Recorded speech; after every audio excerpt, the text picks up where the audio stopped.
ଆଜି ଲଞ୍ଚରେ ଥିଲା ବାସିଆ ପଖାଳ ବେଲେ ସୋରିଷ ତେଲ ଲୁଣ ଆଉ ଲଙ୍କା ଟିକେ ଦେଇକି ରଖିଥିଲି। ତାପରେ ତ ବାହାର କରିଥିଲି ସେଇ ବାସିଆ ମଟନ ଗୋଟେ ଦିନର। ଇଆଡ଼େ ବାସି ପଖାଳକୁ ବାସି ମଟନକୁ ଗରମ କରିକିରି ୱାଓ।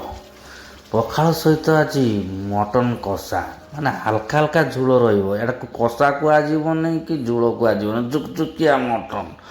ୱାଓ, ତା ସାଙ୍ଗରେ ଅଛି ଆଳୁ ଭଜାଟେ, ଲଙ୍କାଟାକୁ ଦଳି ଦେଇକିରି ପଖାଳ ସହିତ ମଟନ ମାଡ଼ଟା ଗୋଟେ ଅଲଗା ଟାଇପ୍ର ହବ ରେ। ପଖାଳ ମୁଠେ ଗିଳି ସାରିଲା ପରେ ଚର୍ବିଆ ପିସ୍ଟା ହାଡ଼ ସହିତ ଅଛି ରେ।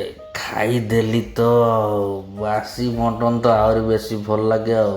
ପଖାଳ ଆଉ ବାସି ମଟନର ମଜା ଯିଏ ନ ନେଇଥିବ ସେ ଜାଣିନଥିବ। ଭଜା ଟିକେ ବି ସେଠି ଚୁଣ୍ଟି ଦେଉଛି ମୁଁ।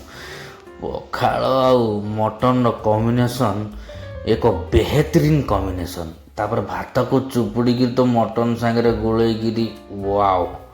ଲୁଣିଆ ଲୁଣିଆ ଟିକେ ଲାଗୁଥିଲା ନା ପଖାଳଟା, ଆଃ ମନ୍ତ୍ରମୁଗ୍ଧ। ପିସ୍ ଗୁଡ଼ାକ ଖାଲି ସେ ଭାତ ଭିତରୁ ଖୋଳିକି ବାହାରିକି ଟାଣି ଟାଣି ଖାଇକି ସରେଇ ଦେଲିରେ। ଲଞ୍ଚଟା ଆଜି ଜବରଦସ୍ତ ଥିଲା, ପେଟ ପୁରି ଯାଉଛି। ସିକି ବନାୟା ମଟନ ଆଉ ପଖାଳରେ ଅଲଗା ଟାଇପ୍ର ଟେଷ୍ଟ। ଥରେ ପଖାଳ ଆଉ ମଟନ ଖାଇବେ, ସଜ ପଖାଳ ନାହିଁ, ସେଇଟା କୁହନ୍ତୁ। ବାସି ପଖାଳ ଆଉ ବାସି ମଟନ। ରହିଲି।